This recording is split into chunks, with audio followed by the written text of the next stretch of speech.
Yes साथियों नमस्कार, मैं प्रभात वालिया आप सभी का स्वागत करता हूं। दोस्तों आज के सेशन में हम लोगों को चर्चा करनी है ब्लूम टैक्सोनॉमी की। क्या है ब्लूम टैक्सोनॉमी या शिक्षण अधिगम में ब्लूम ने क्या कहा। साथियों मैं आपको एक चीज समझाकर सेशन को शुरू करूंगा कि हमेशा हमारा दिमाग दिल के हाथ में होता है। एक बात को आपको याद रखना, एक बात को समझना है कि हमेशा हमारा जो दिमाग होता है वो हमारे दिल के हाथ में होता है। यह कहानी से ब्लूम की टैक्सोनॉमी विकसित हुई है। कहने का मतलब यह हुआ कि अगर हम शिक्षण अधिगम कार्य कर रहे हैं, लर्निंग कर रहे हैं, सीख रहे हैं, तो अगर पहले हमने कोई चीज को दिमाग में डाला मतलब उसका ज्ञान करा लिया, उसके बाद उसे अपन ने कहां पे रख दिया, अपने दिल से जोड़ लिया और फिर हमने उसको करके देख लिया, इसका मतलब वो चीज हमें कंठस्थ हो गई, वो चीज मुझे याद हो गई। आज के सेशन में चर्चा करूंगा और जैसे हमारा टॉपिक खत्म होगा हमारी एप्लीकेशन पर आपको क्वेश्चन आंसर का सेशन मिल जाएगा, जिससे आप बड़े खुश रहेंगे।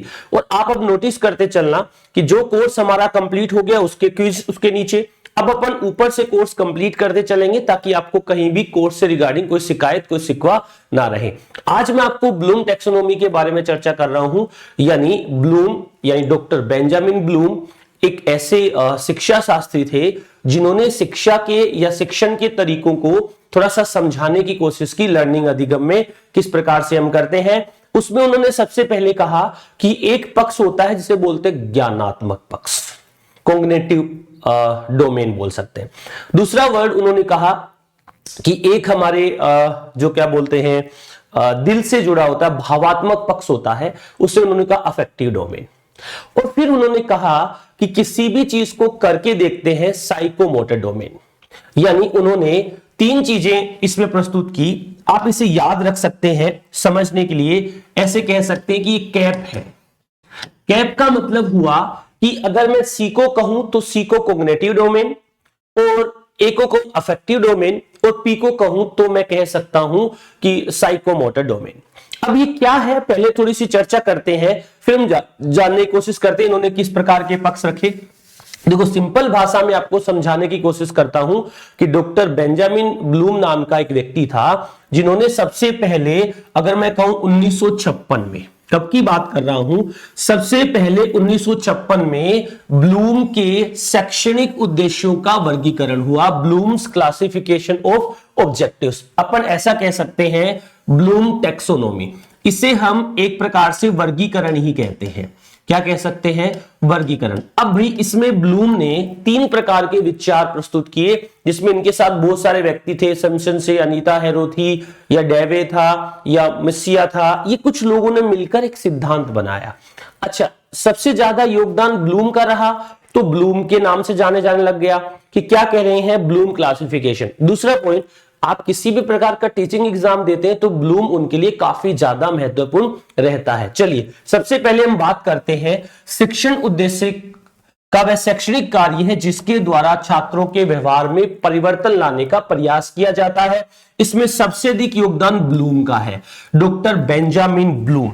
ठीक है मेरी बात। इस वर्गीकरण को मानसिक जीवन के तीन पक्षों ज्ञान, भावना और कर्म के आधार पर विकसित किया गया है।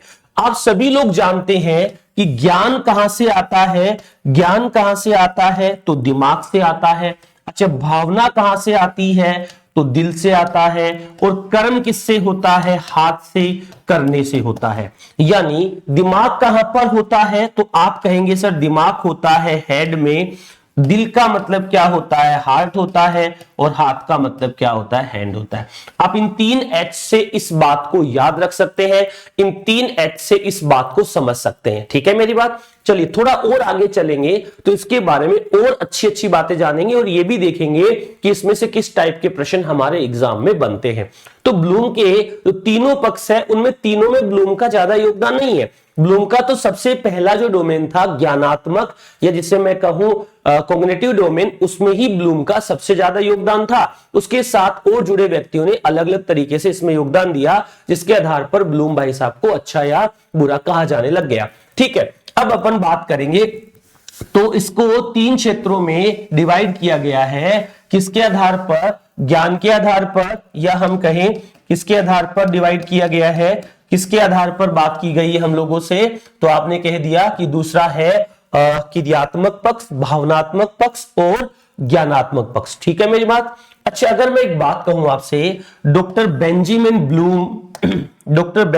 ब्लूम व उनके साथियों ने शिकागो विश्वविद्यालय में ज्ञानात्मक, भावनात्मक और क्रियात्मक तीनों पक्षों का वर्गीकरण प्रस्तुत किया। 1956 में, याद रखना डेट, 1956 में ब्लूम ने ज्ञानात्मक पक्ष, 1964 में ब्लूम, कथरवाल तथा मसिया ने भावात्मक पक्ष तथा 1969 ईस्वी में सिम्पसन और डेवे कह सकते हो, सिम्पसन और डेवे ने क्रियात्मक पक्ष का वर्गीकरण प्रस्तुत किया। यह वर्गीकरण का मतलब क्या होता है? टैक्सोनॉमी। यह वर्गीकरण शैक्षणिक, तार्किक तथा मनोवैज्ञानिक वर्गीकरण का एक न्यायोचित संतुलन, एकीकरण था। दोस्तों, ये एक हिरारिकल मॉडल प्रस्तुत करता है। हिरारिकल मॉडल क्या होता है आगे हम देखेंगे। अब हमने ये कहा कि डॉक्टर बेंजामिन ब्लूम का जो क्लासिफिकेशन है, जो वर्गीकरण है, उसके अंदर हमने कुछ चीजें देखने की कोशिश की। अब आपको मैं बताऊं कौन कौन से पक्ष हमें जानने हैं, कौन कौन से पक्ष के बारे में हमें पता होना चाहिए। तो आप सीधा सीधा कहेंगे कि सर डॉक्टर बेंजामिन ब्लूम जो था, उसके जो हमने शिक्षण अधिगम के बारे में जानकारी प्राप्त की थी, उसमें पहला पक्ष है ज्ञानात्मक पक्ष। ज्ञानात्मक पक्ष को क्या कहते हैं? कॉग्निटिव डोमेन, यानी इसका इन्होंने क्या उठा लिया? सी उठा लिया। भावात्मक पक्ष को हम कौन सा डोमेन कहते हैं? अफेक्टिव डोमेन, यहां से हमने ए उठा लिया। और क्रियात्मक पक्ष को हम क्या कहते हैं? साइकोमोटर डोमेन, इसका हमने क्या उठा लिया? पी उठा लिया। ठीक है मेरी बात? अब आपको मुझे बताना है कि जो भावात्मक पक्ष है ये कब आया था? तो आप कहेंगे सर ये तो आपका 1900, देखो एक बार कौन से पक्ष की बात कर रहे थे हम लोग? अभी हम बात कर रहे थे हमारा कौन सा पक्ष है, एक बार डेट देख लो आप, जिससे दिक्कत आए नहीं। सबसे पहला कब आया था? सबसे पहला जो पक्ष हम बात कर रहे हैं, कौन से वाला? ब्लूम का वर्गीकरण जो हमारे पास था, सबसे पहला वर्गीकरण कब आया था? आप डेट याद रखो, 1956 में, दूसरा 64 में और तीसरा 69 में। ठीक है मेरी बात? 56, 64, 69 एक बार के लिए इसके साथ ऐड कर लेते हैं। कब कब जुड़ा था तो आप जान जाएंगे कि ये कब आया था। तो आप कहिएगा 1956 में, और ये कब आया था? तो 1964 में, और ये कब आया था? 1969 में। ठीक है मेरी बात? ये डेट अपने काम आ जाएगी अभी। ठीक है, 64, 56 और 69। इसमें जो प्रसिद्ध व्यक्ति था वो बेंजामिन ब्लूम था, इसमें कथरवाल और ब्लूम था, और इसमें सिम्पसन और डेवे था। ठीक है, इसे बोलते हैं सी, इसे बोलते हैं ए, बोलते हैं पी। आपको अगर जनरल एग्जाम होते हैं जिसमें तो यही सवाल पूछा जा सकता है कि डॉक्टर बेंजामिन ब्लूम का जो ब्लूम क्लासिफिकेशन है उसके 3 पक्ष कौन कौन से हैं, 3 के नाम देगा। ज्ञानात्मक पक्ष दे दिया, दूसरा भावात्मक पक्ष दे दिया, और तीसरा कौन सा दे दिया? क्रियात्मक पक्ष दे दिया। इनको बताकर आपसे बातचीत करेगा, इनको बताकर आपसे मुलाकात करेगा। ठीक है मेरी बात? कोई दिक्कत नहीं है। चलिए यहां हम बात करते हैं समझने और बताने वाली। तो सबसे पहला ज्ञानात्मक पक्ष का जो नाम होता है उसे हम कहते हैं नॉलेज। नॉलेज का मतलब ज्ञान। ज्ञान का अर्थ क्या है? आपने किसी चीज को रिमेंबर किया, रिकॉग्निशन किया, पहचाना, और आपने बक दिया, उल्टी कर दी। और अगर मैं कहूं कि आपको किसी चीज का बोध हो गया, बोध का संबंध है समझ में आने से। आपको उस चीज को ज्ञान के बाद बोध होता है। आपको किसी चीज का ज्ञान हुआ और आपने उस चीज की व्याख्या कर दी या अपनी भाषा में कुछ चीज को लिख दिया। देखो, अगर रटी रटाई परिभाषा आप बताते हैं इसका मतलब आपको ज्ञान है, और आपको यह पता है कि वो परिभाषा बनी कैसे है, इसका मतलब क्या हुआ? अगर आपको यह पता है कि वो परिभाषा बनी कैसे है तो इसका मतलब हुआ कि आपको उस चीज का व्याख्या का, उस चीज की बारे में जो चीजें हैं वो समझ आ गई है। तो हमें कुछ चीजों को अपने आप से जोड़ के चलना है, और कौन सी चीजें आपको समझ आई है उस चीजों को समझकर चलना है। ठीक है बात? यहां तक कोई दिक्कत नहीं है। चलिए अब देखो, इसके बाद प्रयोग। भाई हमने सीख लिया कि 2 और 2 4 होते हैं। अब उस 2 और 2 4 का कहीं पर हम तो उपयोग करेंगे। अब बताओ 2 और जो 4 होते हैं उसका कहीं पर हम उपयोग करेंगे, तो बताओ कहां पर उपयोग करेंगे? कि सर हम तो सब्जी लेने गए थे, दुकानदार ने मुझे कहा कि 50 रुपए के आलू है और 30 रुपए की गोभी है, रुपए कितने हो गए? 80। तो वो जो हमने सीखा उस ज्ञान का कहीं हमने क्या किया? उपयोग किया। देखो अभी मैंने सबसे पहले कहा था कि मुझे किसी चीज का ज्ञान हो रहा है, तो ज्ञान का संबंध भी दिमाग से है। मैंने कहा मुझे किसी चीज का बोध हो रहा है, तो बोध का संबंध भी दिमाग से है। और मैंने कुछ प्रयोग किए, प्रयोग ये एप्लीकेशन वाले प्रयोग, वो नहीं है कि सर हमने प्रैक्टिकल कुछ किया, नहीं, ये वो वाले प्रयोग है जिनमें हम ये बात कर सकते हैं, जिनमें ये बात समझ सकते हैं कि हम लोग जो हमने सीखा है उसका कहीं उपयोग कर रहे हैं, दैट इज अनुप्रयोग। ठीक है, फिर हमने कहा दूसरा वर्ड विश्लेषण। अब भाई साहब एक छोटी सी बात जानता हूं, विश्लेषण का मतलब होता है कि मैंने पिछली बार सूचना सहायक का एग्जाम दिया था, या मैंने पिछली बार सीटेट का एग्जाम दिया था और मैं उस सीटेट के एग्जाम में फेल हो गया था। तो उस फेल होने का जो रीजन है, किस कारण से मैं फेल हो गया, उस रीजन को ही हम किस नाम से जानते हैं? विश्लेषण के नाम से जानते हैं। विश्लेषण का मतलब होता है किसी बड़ी समस्या को छोटे छोटे भागों में तोड़कर उसे सॉल्यूशन बात करना या उसे देखना। इसके बाद देखो एनालिसिस का मतलब तो यही होता है कि हर एक चीज के बारे में बारीकी से जानना। एक है संश्लेषण। संश्लेषण का अर्थ होता है कि हम बहुत सारी चीजों को सीखने के बाद एक नई चीज बना रहे हैं। 2-4 चीजों को जोड़कर एक नई चीज बनाना क्या होता है? संश्लेषण होता है। भाई साहब आज हम इस सेशन में कॉग्निटिव डोमेन जो है हमारा, या हमने कहा ज्ञानात्मक पक्ष है, उसके बारे में बड़ी प्यार से बात करेंगे और उसे हम अच्छे से जान लेंगे। आज इस सेशन में हमें इतना जानना है कि ब्लूम टैक्सोनॉमी के कितने पक्ष होते हैं, तो आपने कहा सर 3 होते हैं। कौन कौन से होते हैं? तो आपने कहा सर ज्ञानात्मक, भावात्मक, और हमारे पास तीसरे नंबर पे कौन सा होता है? क्रियात्मक। ठीक है, यहां से आगे चलते हैं मूल्यांकन। भाई हमने क्या किया, हमने क्या प्राप्त किया, उसका जजमेंट करना, उसके बारे में जानना, उसके बारे में ये पता लगाना कि मेरे में क्या कमी रह गई थी, उसे हम किस नाम से जानते हैं? मूल्यांकन के नाम से जानते हैं। आज के सेशन में हमने एक बार ज्ञानात्मक पक्ष लिया है, तो हम ज्यादा बात अगले के बारे में नहीं करेंगे। अगले सेशन में देखेंगे कि भावात्मक पक्ष क्या था और क्रियात्मक पक्ष क्या था। ठीक है मेरी बात? चलिए सबसे पहले हमने जिक्र किया था कि कौन सा पक्ष है हमारे पास, कौन सा पक्ष है, तो आपने कहा सर ज्ञानात्मक पक्ष है।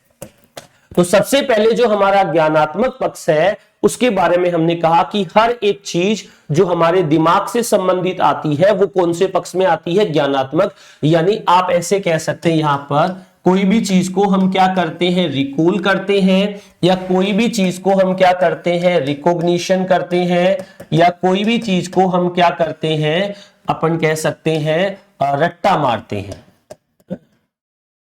तो वो कहां से आएगी? तो वो आपके दिमाग से ही आएगी। ठीक है मेरी बात? किसी भी चीज का रट्टा मारने का संबंध भी किससे होता है?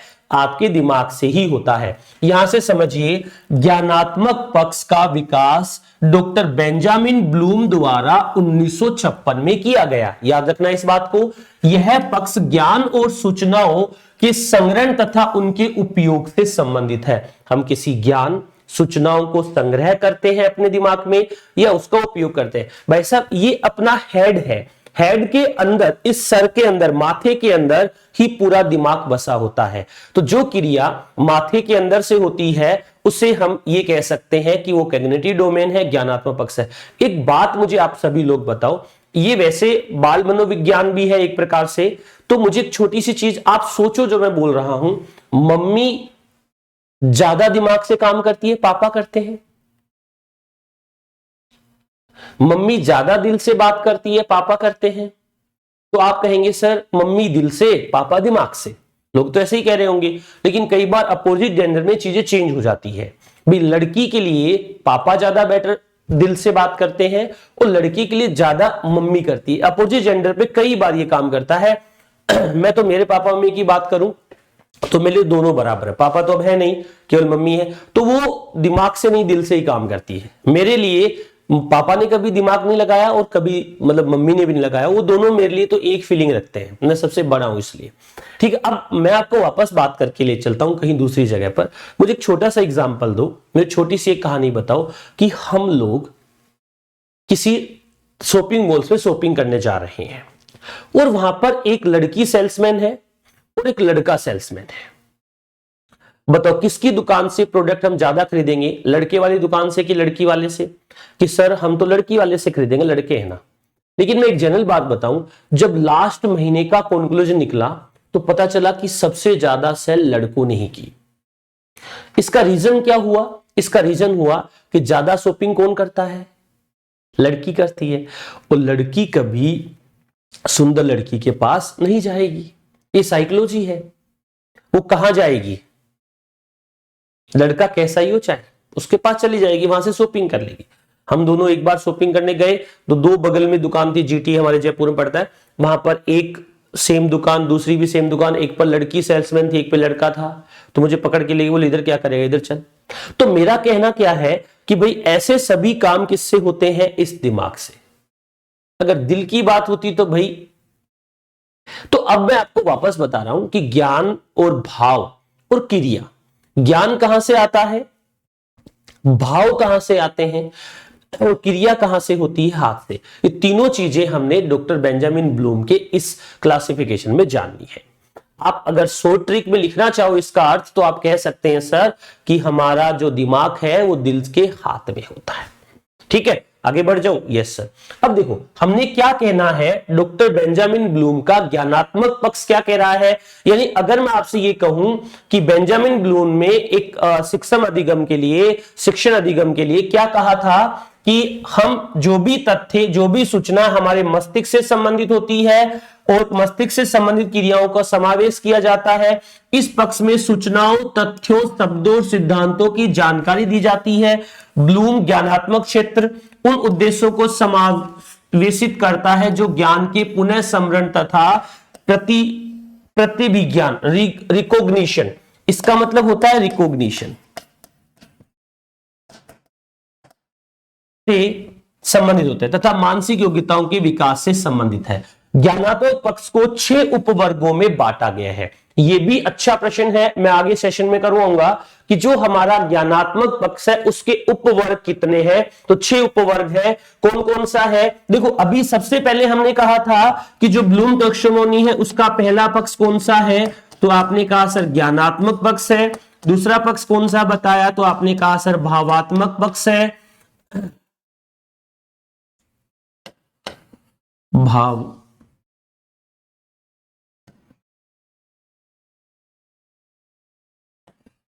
और चौथा कौन सा बताया था कि सर कौन सा पक्ष है? क्रियात्मक। ठीक है, अब हमने कहा कि जो ज्ञानात्मक पक्ष है हमारा, उस पक्ष में कितने उपवर्ग है, तो आप कहेंगे सर नॉलेज। नॉलेज किससे संबंधित है? बोध किससे संबंधित है? प्रयोग, अनुप्रयोग किससे संबंधित है? एनालिसिस, संश्लेषण और मूल्यांकन, ये सब किससे संबंधित है? तो आप कहेंगे सर ये सभी के सभी हमारे दिमाग से संबंधित है।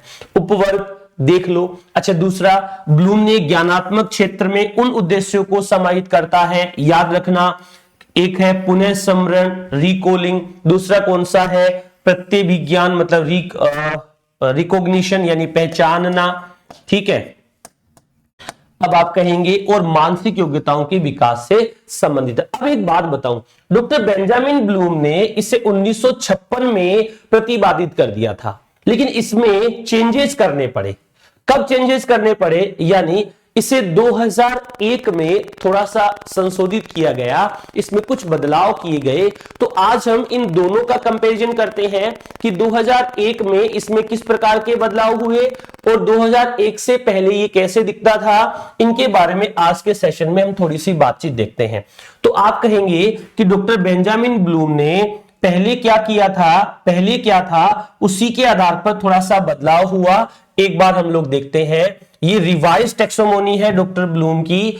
अब रिवाइज किया था इसे, कब किया था? 2001 में। ठीक है मेरी बात? अच्छा, अगर आप समझ पा रहे हैं तो 2001 में इसे क्या कर दिया गया था? 2001 में इसे रिवाइज किया गया था। कब की बात कर रहा हूं? 2001 की। तो कुछ चीजें हम समझ लेते हैं, कुछ चीजें हम जान लेते हैं, जिससे कुछ चीजें हमारे लिए अच्छी भी बनती जाएगी।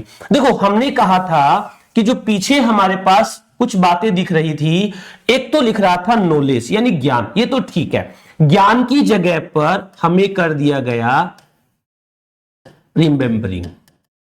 ज्ञान की जगह पर क्या कर दिया गया? रिमेंबरिंग। यानी अगर मैं थोड़ी सी बात और समझाऊं कि 2001 में सभी को वर्ब की फॉर्म में कर दिया, क्रिया की फॉर्म में कर दिया, सबके आगे आईएनजी लगा दिया। दूसरा, हमें यह सिखाया गया था कि भाई हम मूल्यांकन करके घर थोड़ी बैठ जाएं, हम कोई जजमेंट लेके घर थोड़ी बैठ जाएं, हम मूल्यांकन और जजमेंट के बाद संश्लेषण करना चाहते हैं। तो 2-3 बदलाव किए गए 2001 की ब्लूम टैक्सोनॉमी में। क्या क्या बदलाव हुए ये आप देखो। पहला बदलाव तो यह किया गया कि जो ज्ञान है उसके आगे आईएनजी लग दिया, इन सभी के आगे क्या लग गया? आईएनजी लग गया। ठीक है मेरी बात। अब मुझे कहा गया कि भाई क्या क्या बदलाव हुए तो हम आगे बनाएंगे। ज्ञान की जगह पर, नॉलेज की जगह पर हमें एक वर्ड जोड़ दिया गया, रिमेंबरिंग। क्या वर्ड जोड़ दिया गया? रिमेंबरिंग कर दिया गया। इस बोध की जगह पर अंडरस्टैंडिंग कर दिया गया। ठीक है, जो एप्लीकेशन था ना उसकी जगह क्या कर दिया? अप्लाइंग कर दिया। और जो आपका संश्लेषण था, एनालिसिस था, उसकी जगह पर एनालाइजिंग कर दिया। ठीक है, और जो संश्लेषण था और मूल्यांकन था, इन दोनों को आपस में चेंज कर दिया। संश्लेषण की जगह पर एक नया वर्ड आ गया जिसे कहा गया क्रिएटिंग।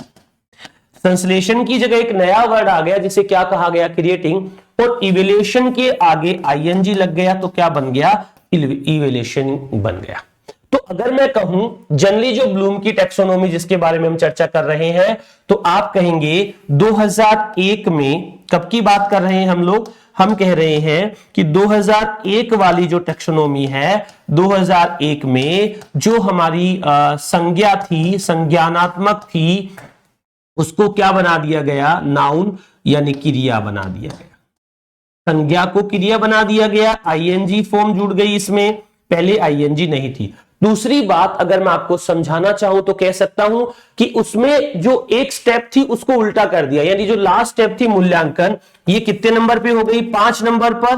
और जो संश्लेषण था ये कितने नंबर पे चला गया? 6 नंबर पर। ये मेजर बदलाव किए गए हैं। ठीक है मेरी बात। अच्छा सुनो, मेजर बदलाव को हम आगे जानेंगे तो ये कह सकते हैं, इधर से हम एक बार देख लो आप लोग। ये तो हो गया अपना पहला पक्ष था जिसे हम कहते हैं ज्ञान।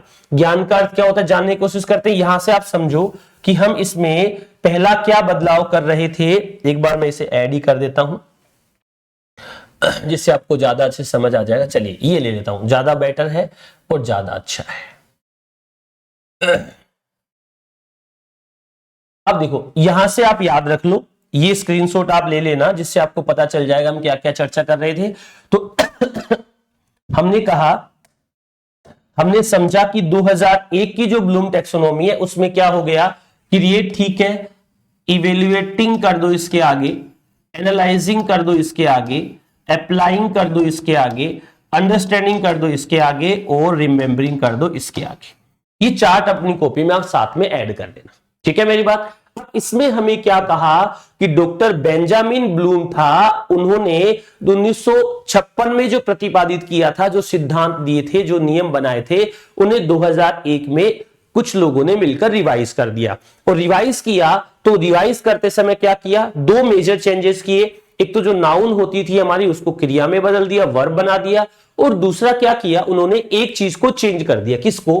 पहले जो हम लोग इवेल्युएशन यानी मूल्यांकन सबसे लास्ट में लिया करते थे और संश्लेषण सबसे लास्ट से पहले लिया करते थे, उनको चेंज कर दिया ऊपर नीचे। ठीक है, अब देखो remembering, understanding, applying, analysing, evaluating और क्रिएटिंग, इनका अर्थ मैंने यहां पर आपको लिखकर बताने और समझाने की कोशिश की है। रिकॉग्नाइजिंग एंड रिकॉलिंग फैक्ट किससे संबंधित होता है? रिमेंबरिंग से संबंधित होता है। Understanding what the fact mean, उस फैक्ट का अर्थ क्या है, उसको समझना मतलब बोध होना, उसका अर्थ समझना या बोध होना किससे संबंधित है? तो आप सीधी भाषा में कहेंगे उसका समझना या बोध होना हमारे दिमाग से संबंधित है या हमारे समझने से संबंधित है। Applying the fact, rule, concept and ideas, जो आपको आइडिया आए हैं, विचार आए, उन्हें अप्लाई करने के लिए हम किसका यूज करते हैं? तो आप सभी ने कहा कि उसे हम अप्लाइंग या अनुप्रयोग का नाम देते हैं। एनालिसिंग का मतलब क्या होता है? Breaking down information into component part. यही बात हमने की कि किसी समस्या को तोड़ना, भागों में बांटना किसका नाम होता है? तो आप कहेंगे एनालिसिंग का नाम होता है। Judging the value of information और आइडियाज, ये हमने पहले ही कहा था, ये पॉइंट बड़ा महत्वपूर्ण है। जजिंग या जजमेंट जो है आपका, वो किसका हिस्सा होता है? वो आपसे पूछेगा तो आपको बताना है कि जजमेंट वाला जो हिस्सा होता है वो मेरा मूल्यांकन का होता है। ठीक है मेरी बात? चलिए, combining a parts to make a whole new, एक नया सिस्टम बनाने के लिए, एक नया विचारधारा बनाने के लिए, एक नया तरीका अपनाने के लिए, इन सारे फेलियर या अप्लाइंग के बाद उससे हम क्या कहते हैं? संश्लेषण कहते हैं। ठीक है मेरी बात? यहां तक कोई दिक्कत नहीं है? नहीं, आगे बढ़ सकता हूं? Yes sir. चलते हैं वापस। अब देखो, सबसे पहले हमें किसके बारे में चर्चा करनी है? ज्ञान। तो ज्ञान क्या है, इसके उद्देश्य क्या है, अपन यहां से देख लेते हैं, फिर आगे बढ़ जाएंगे। अब आपने कहा कि ज्ञान का अर्थ किससे संबंधित है, यहां से पढ़ लेते हैं और जो बातें हमारे मन में आएगी देख लेंगे। ज्ञान, नॉलेज। ज्ञान और नॉलेज को हम एक और नाम से जान सकते हैं, तो क्या कहेंगे? रिमेंबरिंग। ठीक है मेरी बात? इसे एक और नाम से जान लीजिए, रिमेंबरिंग। ये जो बोध लिखा है, इसके आगे एक और नाम जोड़ दिए, अंडरस्टैंडिंग।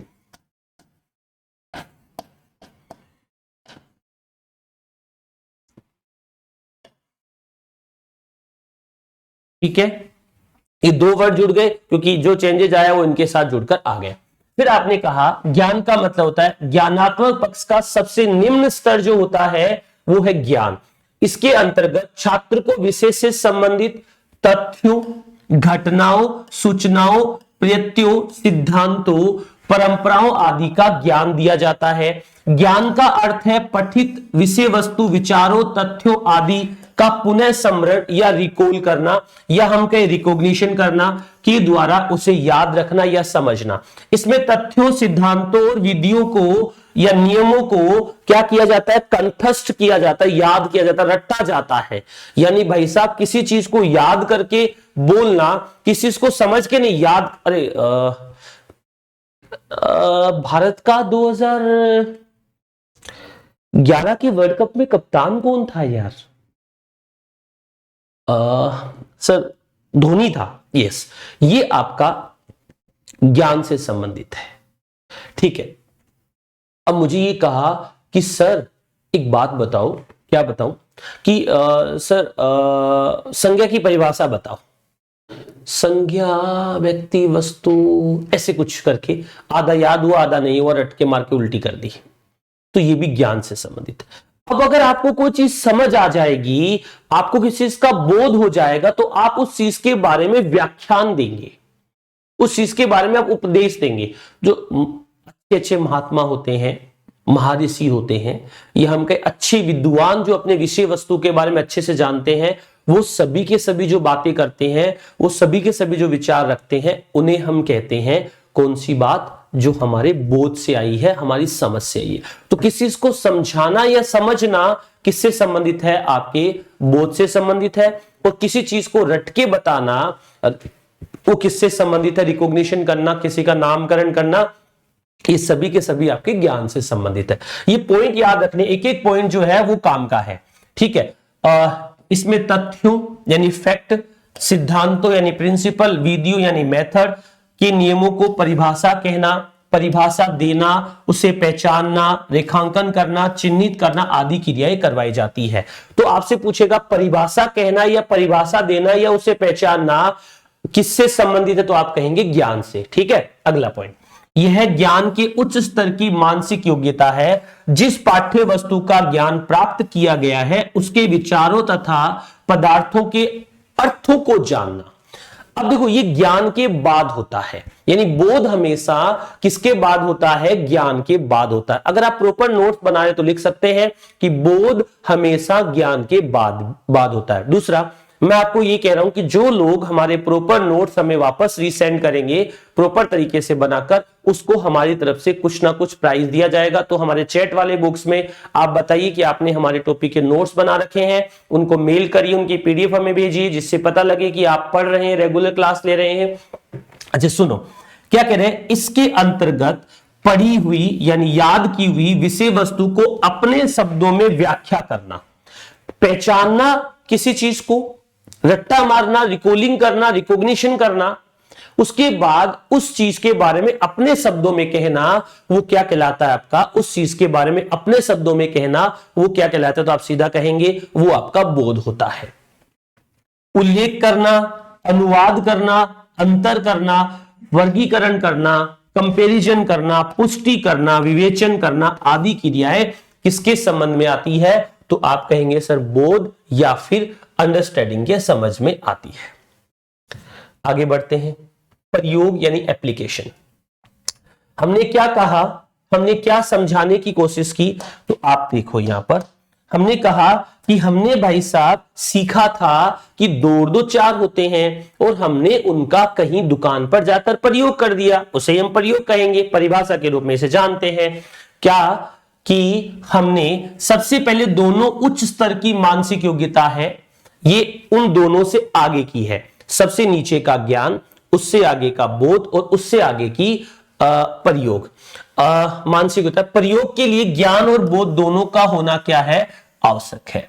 प्रयोग के लिए ज्ञान और बोध दोनों का होना क्या आवश्यक है। यदि कोई छात्र किसी सिद्धांत का ज्ञान व बोध प्राप्त कर चुका है तो उसका उपयोग भी भली प्रकार से कर सकेगा। ठीक है, जिससे मैंने कहा किसी दुकान से सामान लेने जा रहा है, जोड़कर उसने बता दिया। छात्रों द्वारा प्राप्त किए गए ज्ञान को नवीन परिस्थितियों में प्रयोग करना ज्ञानोपयोग्य है।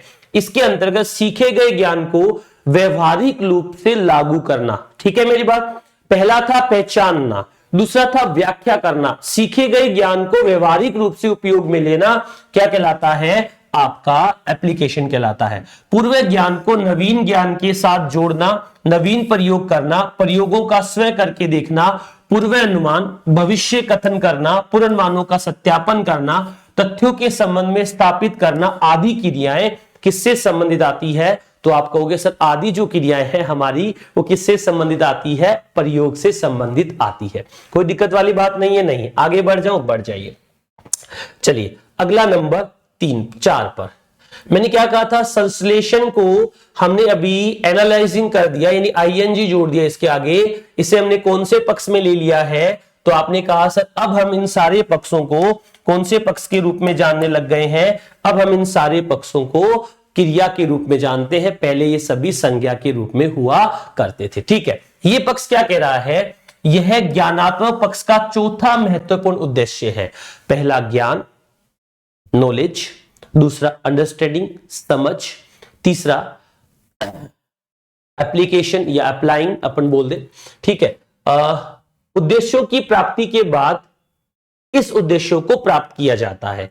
इसके अंतर्गत किसी नियम, सिद्धांत, संप्रत्यय का विश्लेषण कर उसमें निर्मित करने वाले तथ्यों की पहचान की जा सकती है। विश्लेषण में किसी भी सिद्धांत, अब देखो जो भी हमें कोई सिद्धांत या प्रिंसिपल दिया गया था उसके तत्वों या भागों को एक एक करके खोलने, अंतः संबंधों को बताने, निगमन करने तथा संगठनात्मक सिद्धांतों के समझाने पर बल दिया जाता है। इसके अंतर्गत बस अब ये लाइन याद रख लो, इसमें इसके अंतर्गत विषय वस्तु को विविक्त करना, तत्वों का या एलिमेंट का विश्लेषण करना, संबंधों का विश्लेषण करना, अलग अलग कर घटकों में बांटने की क्रियाएं कराई जाती है। जो अलग अलग भागों में बांटते किस चीज को, वो इसी के अंदर शामिल किया जाता है। चलिए नंबर 4 के बाद हम लोग कहां पर आ गए, नंबर 5 पर। अब ये टेक्निकली तो नंबर 5 और 6 उल्टे हैं, ये मैंने पहले ही कह दिया आपको। टेक्निकली तो अब क्या हो रखे हैं, नंबर 5 और 6 उल्टे हैं। तो अगर मैं ये कहूं कि 2001 वाली टैक्सोनॉमी पढ़ेंगे तो ये कितने नंबर पे आ जाएगा, 5 नंबर पर। ये कितने नंबर पे आ जाएगा, 6 नंबर पर। हम अभी कौन से के बारे में बात करें, 1956 वाली, तो उसके अंदर तो यही था। या अपन कहते हैं अपन पहले वाली में बात कर रहे हैं। चलिए वापस हम एक बार थोड़ा सा रिवाइज करते हैं इस चीज को कि हमें किसके बारे में जानना है, किसके बारे में समझना है। अपन वापस सबसे पहले इस कहानी का सार शुरू करते हैं। हमने कहां से शुरू किया था कि 1956 में ब्लूम ने ज्ञानात्मक पक्ष दिया था। उसके बाद 1964 में कथरवाल और मसिया और बेंजामिन ब्लूम तीनों ने मिलकर एक सिद्धांत दिया, भावात्मक। उसके बाद एक और सिद्धांत दिया सैमसन और डेवे ने, अनीता हैरे भी थी, उसके अंदर बहुत सारे लोग मिलकर ये काम कर रहे थे। तो ब्लूम इसमें प्रमुख थे, इसलिए ज्ञानात्मक पक्ष की हमने अभी 4 चीजें देख ली। अब संश्लेषण और मूल्यांकन, इसे मैंने क्या कहा था, जब 2001 में ये रिवाइज हुआ तो ये दोनों के दोनों उल्टे हो गए। संश्लेषण पहले आ गए, बाद में चला गया, और मूल्यांकन इवैल्यूएशन पहले आ गया। ठीक है, अब हमने इसके जो प्रयोग थे उसमें हमने देखा था कि ज्ञानात्मक पक्ष को 6 उपवर्गों में बांटा जाता है, 6 उसके अलग से डोमेन बनाए जाते हैं। उन 6 के नाम हमने देख लिए। अब 6 में से हमने कितनों के बारे में बात कर ली, 4 के बारे में। थोड़ा आगे बढ़ते हैं 5 नंबर पे, संश्लेषण। मैंने क्या कहा था कि बहुत सारी चीजें इकट्ठी करके एक नया सिस्टम बनाना संश्लेषण का हिस्सा होता है। तो आप बताएंगे ज्ञानात्मक पक्ष के इस उद्देश्य में सबसे अधिक सृजनात्मक व्यवहार पर बल दिया जाता है, यानी बुद्धि, कौशल, दिल, दिमाग सबका ये अपग्रेडेड वर्जन होता है। वास्तव में इसमें ही आपके दिमाग का पता चलता है कि आप कितने प्रतिशत अपने दिमाग का इस्तेमाल कर रहे हैं, या मैं कहूं यूज कर रहे हैं।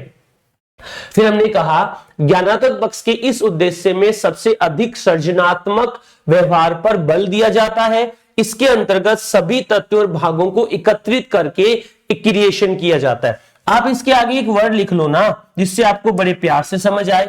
इसे अपन किस नाम से जानते हैं, तो आप कहेंगे सर इसे एक और नाम से जानते हैं, वो होता है क्रिएशन।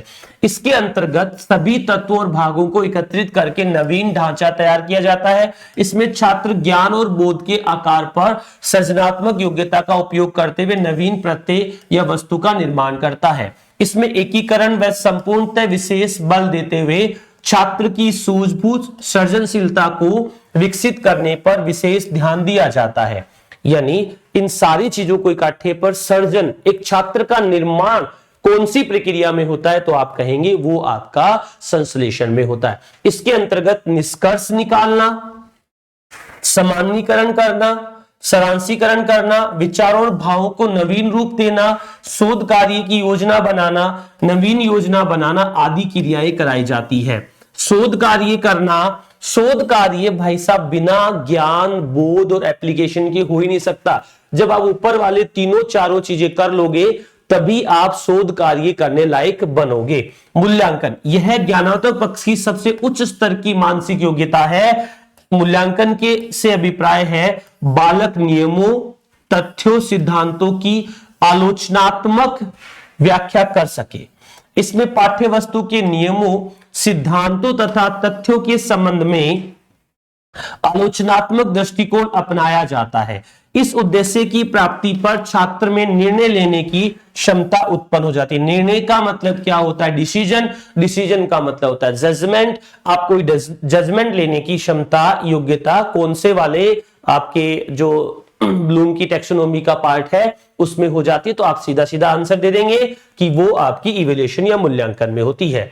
इसके अंतर्गत छात्र आलोचनात्मक व्याख्या करना, निर्णय लेना, तर्क प्रस्तुत करना, साक्ष्यों के आधार पर मूल्यों का निर्धारण करना आदि अधिगम उपलब्धियां लेता है, या शिक्षण उपलब्धियां या लर्निंग उपलब्धियां लेता है। चलिए आगे बढ़ते हैं। अब देखो, हमने ये कहा था कि जो हमारा ज्ञानात्मक पक्ष है उसके भी कुछ वर्गीकरण है। पहला, प्रत्यय स्मरण यानी रिकॉल करना। ये आपसे पूछा जाता है कि जो ज्ञानात्मक पक्ष है उसके उद्देश्य कौन से, एक बार इसे याद रख लो, इन्हीं का सीधा सीधा प्रश्न आता है। पहला आता है ज्ञान में। ज्ञान में किसका संबंध होता है, तो ज्ञान में क्या क्या होता है, तो आप कहेंगे रिकॉल करना, पदों का ज्ञान, तथ्य, संबंध, घटना, नियम आदि का ज्ञान। अगर मैं कहूं दूसरा क्या आता है, प्रत्यय विज्ञान, पहचान करना, रिकॉग्निशन करना, तथ्य, शब्दों, नियमों को पहचानना, परिभाषा, सूत्र, शब्दावली, प्रतीक, विधि, परंपरा की पहचान। ये सब किससे संबंधित है, ज्ञान से। एक बार इसे रिकॉल कर रहे हैं हम भी, ताकि आप लोग जब देखें तो आपको पता चल जाए कि इसमें क्या था। आगे बढ़ते हैं दूसरे नंबर पे, दूसरे में बोध में। ये शब्द आप याद रख लेंगे तो आपको पता चलेगा कि अगर आपको कहे वाक्य, चित्र, नमूने की कमी निकालना, सुधार करना, अपने अपने शब्दों में व्याख्या करना, अनुवाद करना, वर्गीकरण करना, तुलना करना, अंतर करना, संकेत संकेत शब्दों को बताना, उदाहरण देना, भेद करना, ये सभी के सभी किससे संबंधित है, बोध से संबंधित।